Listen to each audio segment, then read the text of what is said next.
Discussion keeps the world turning. This is Roundtable.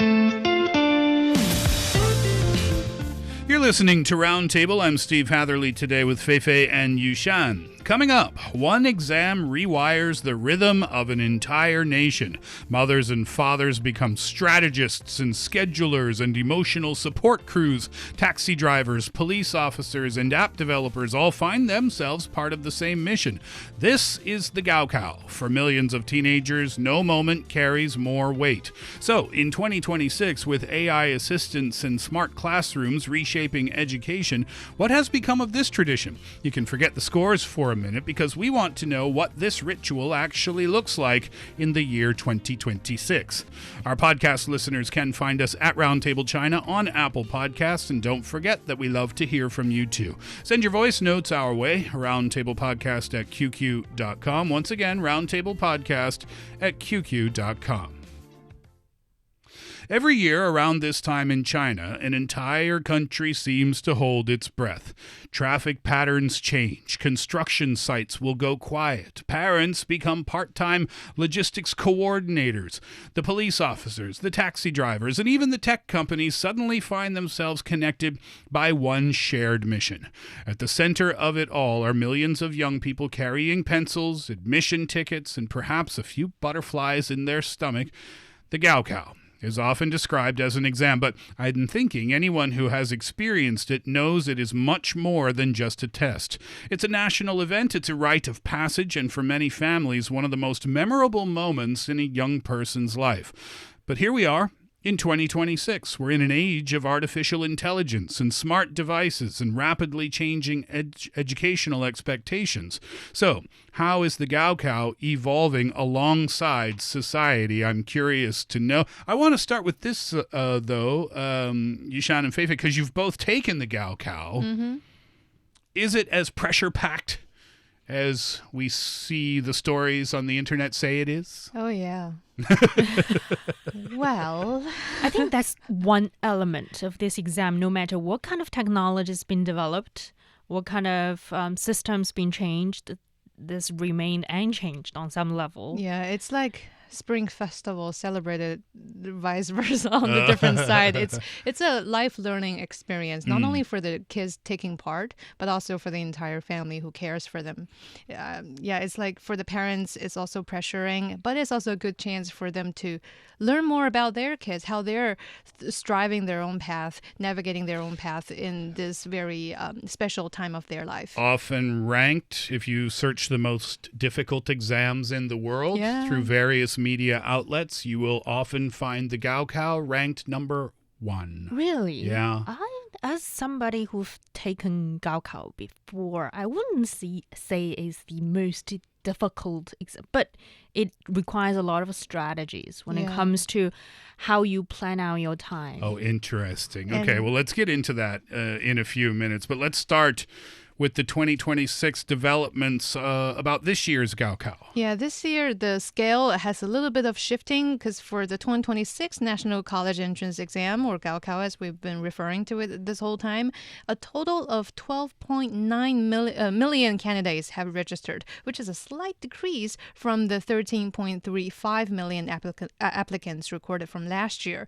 And the exams are scheduled to begin on Sunday, June the 7th, and while they typically conclude on June the 9th. Sometimes the duration varies by province, with some regions extending it to 3 or even 4 days. Depends on where you are. So usually it's June 7th, June 8th, June 9th, and it might go to the 10th depending on where you are. I think over a decade ago it used to be 2 days, but now the time schedule is more or less loosened so that the students can just focus on one exam per day, or like vice versa for different regions. And one significant development this year would be the specific targeting on smart glasses and AI tools. And that is to crack down on high-tech cheating, of course. Yeah, right. So nowadays carrying a mobile phone, smartwatch, or smart glasses into the exam hall, even if you're not using it or intended of using it at all, is officially classified as a cheating and results in the invalidation of all scores. Yeah, and more to that,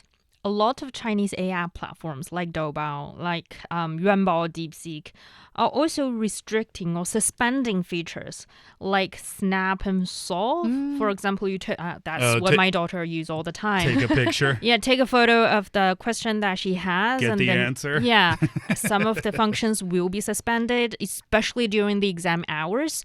Or some of my friends told me during the exam hour, it's not that you can't use them for the recent 3 days. It's just during the exam hours, functions like translation, you type into an English sentence, ask the AI chatbot to translate for you, will also be restricted or suspended, just to maintain the fairness of the exam. Yeah, it's called the 2026 Gaokao Guarding Action Plan, and it made 12.9 million Chinese students say, oh man. All right, so a little bit more about the Gaokao itself. Maybe if you're not familiar with it, it's the standardized college entrance exam. It's a critical turning point in the young student's future. Traditionally followed maybe an arts or science track. Most provinces now have transitioned to the new Gaokao system to offer more flexibility. What does that new Gaokao system mean? Well, nowadays, the student scores will largely determine whether they can attend university, which institutions will accept them, and consequently, what careers await them on that path. And but nowadays, we tend to follow a 3+1+2 model. So let's break it down. So the 3 represents mandatory subjects that these students need to take, and there's no escape in Gaokao. That would be the majors of Chinese, mathematics, and a foreign language, usually English. Okay, so you're taking those no matter what. No matter what, Yeah. yes. Mm-hmm. And then the +1 refers to a choice between either physics or history. History. Oh, sorry, my brain just answered. Me too, to be honest. And then on top of that, the +2 allows students to select 2 additional subjects from chemistry, biology, geography, and politics. Fei Fei, what are you choosing there among those 4? Well, of course, history. When I was taking Gaokao, we don't have this 3+1+2 model. It's more of the old STEM or human science or social science sector. Yeah. Basically, you are either starting in physics, chemistry, and biology, or you're turning your subjects to history. I think it's called ethics and laws now, or in the old term it's called politics. But it's more than politics, more about some basic knowledge about economy, some psychology, some laws and Social sciences. Yeah, so now it's called ethics and laws. And the other one is geography. So you have to choose either STEM or this 3. But now I think students have more flexibility when it comes to, if you pick history, for instance, doesn't mean you have to give up on chemistry, which I really hate to do that because I'm so good at chemistry and biology. It's just I'm really, really not good at physics. I have to give it up. Yeah, back then I was facing the same choice, whether it's like sciences or humanities. These choice was like forced on all of the students back then when I was in high school. But I was persuaded to choose sciences because somebody back in the family told me that if you choose sciences, you're going to be the student that hits the highest scores in English, while learning sciences subjects with the rest of the students. So you have that English advantage. I was like, okay, but then physics killed me. Pretty much killed me. What about the other subjects, Grandpa?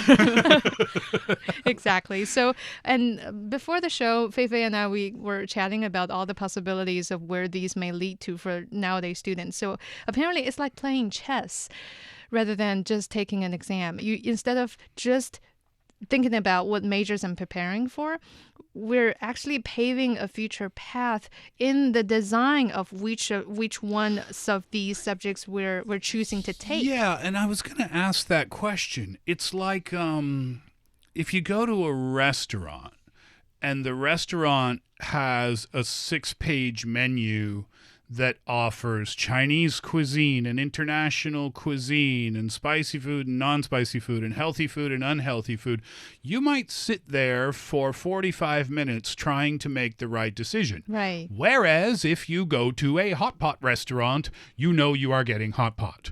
My point here is flexibility seems like a positive thing, but I wonder if that somehow adds more stress for the students. More choice equals more stress. I think, yeah, it definitely, especially for parents. I think in the old days, when I was a high schooler, my parents don't have to worry about what kind of subjects she need to study. You have only two choices. It's either this or that.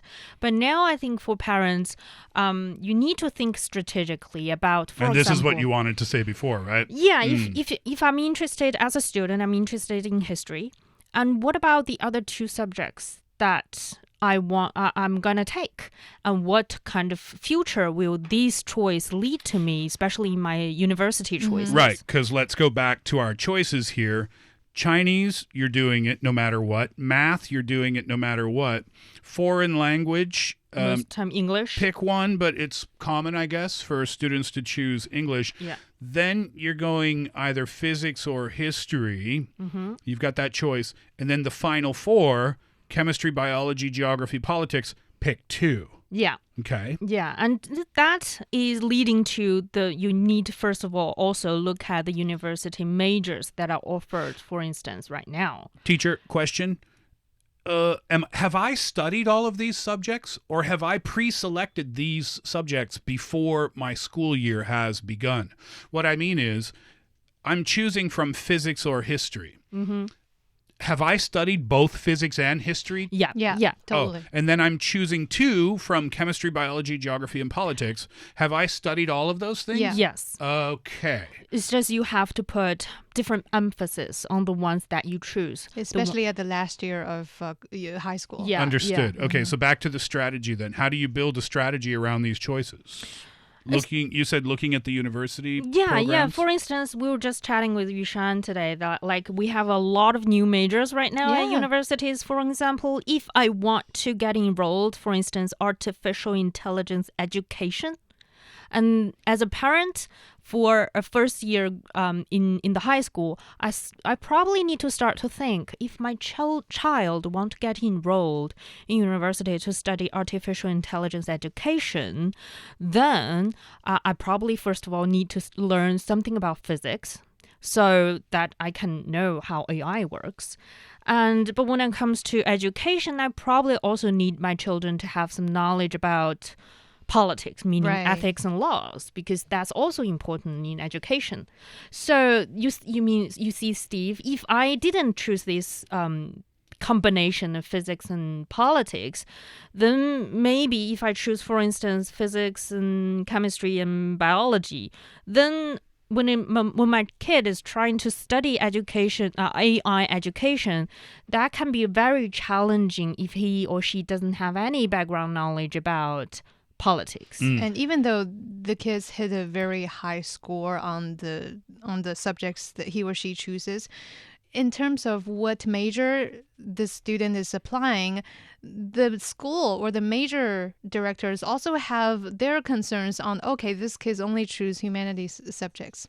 And Now he wants to study AI. Our academy is about AI. So why do I choose this person instead of others? This student has chosen history and geography and politics. Exactly. They've completely ignored physics and chemistry and biology. That's not what we're training for our kids to learn AI. And so that's why I think we have this 3+1+2 model, is that to link the high school education with the higher education in universities and colleges, where especially when we're talking about interdisciplinary majors, that requires that you have knowledge about both physics and politics or geography. So it's not as simple as the two choices that we were offered when we were high schoolers, that you have to give up. Like me, I have to give up biology that I love so much because I'm not really good at physics. You see, that's how I see there's been so much upgrade in terms of how Gaokao is planned out these days. Like I mentioned earlier, it's like a chess playing mechanism. You plan ahead instead of just focusing solely on what's at stake, the subjects, the exams. How many model tests shall I do in order to qualify, to memorize everything? But now the whole system of the exam prioritizes critical thinking, problem-solving abilities, and the ability of just the application of the knowledge that you learn to real-world scenarios and how that all is relevant to the future career you're selecting for yourself. This is taken very seriously by communities as well. There's a dedicated emergency response service. It's the 12345 government service hotline. Which is a critical lifeline for students and parents that's active during the exam period. So different regions around the country, like Inner Mongolia, where Fei Fei is from, have established dedicated Gaokao service desks. So those desks handle emergency situations like if you lost your ID card or your admission ticket meaning getting you into the exam. Yeah. If there's bad traffic and you're stuck, they'll help you out. If there are noise complaints, they'll help you out there. That's one of the measures taken. Another one is construction bans. They will shut down construction sites. So this is a noise-related issue. Mm-hmm. Yeah, so various cities also have very strict mandates when it comes to create a quiet environment for students to rest and test. For instance, I think this afternoon, Beijing will have its English exam, which will include a listening part, meaning they'll play some recordings of English dialogues and the students fill out the questionnaires. And that means for construction sites, not only construction sites, also for commuters, you're not supposed to honk in streets, especially around the exam areas. So that is one of the bans for cities like Tongling, Changzhou, Yangzhou, and so on and so forth. They also banned all construction works, trash transportations, building demolished near exam venues and students' residential areas during specific hours, meaning exam hours or the hours that they're supposed to sleep and take a rest. I've heard of that type of measure before. What I haven't heard is hotels stabilizing their prices for their rooms. Yeah, I remembered that because a lot of exam venues are sort of designated, and doesn't mean that as a student myself, doesn't mean that I'm going to take that exam just next to my home. Sometimes you need to travel a certain distance. Mm-hmm. And I think when I was taking one of the exams, one of my classmates, her mother actually booked her a hotel room. First of all, to ensure that she can, it's a walking distance from that exam venue to avoid being late. Yeah, because if a student wakes up in the morning and the traffic is super, super bad, your anxiety is going to go through the roof. You call the 12345 government emergency hotline, but they've taken 100 other calls and you have to wait. Then that's going to put you in the wrong frame of mind. Getting a hotel room next to the test center can alleviate all of those worries. The problem is everybody wants to do that, and then hotels might up their prices because they know of the increased demand. But they're not doing that. They're not increasing their prices in some different locations, which is fair. Yeah, indeed. And this is really a goodie, but an oldie. I think 10 years ago, this was already practiced, but only regionally. But now we see a more wide application of this kind of encouragement for the students and in some way for the hotels too.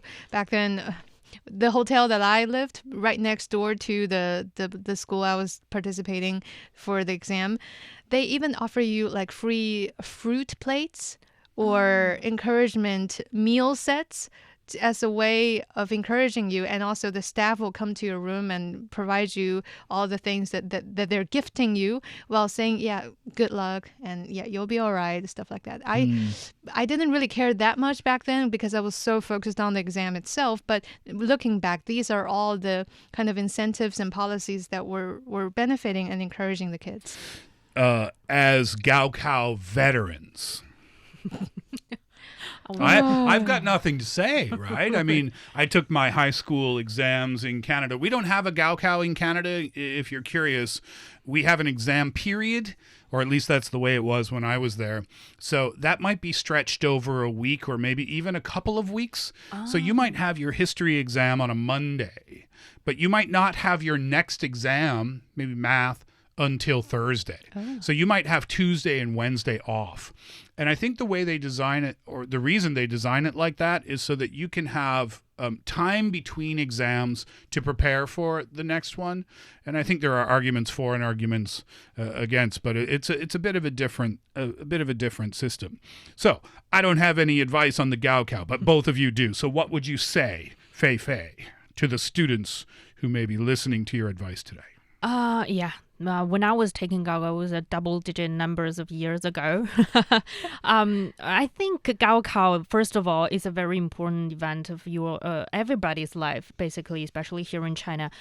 But it's also a time of getting to know yourself. I think when you have a period of your life so dedicated to one task, you will know more about how to manage your life afterwards. Like in specific details like time management, like managing your own expectations, managing your own, the handling of different levels of stress psychologically. And I think that's more precious when it comes to only the knowledge linked to the exam itself, but also it's not the end of the day of, it's not the one set for all, chance for your life. You always get new opportunities. Speaking of time management, we have to. Fei Fei stole all your advice time, Yushan. Don't blame me. We got to say goodbye. Thanks for listening to Roundtable today. I'm Steve. Come back again next time.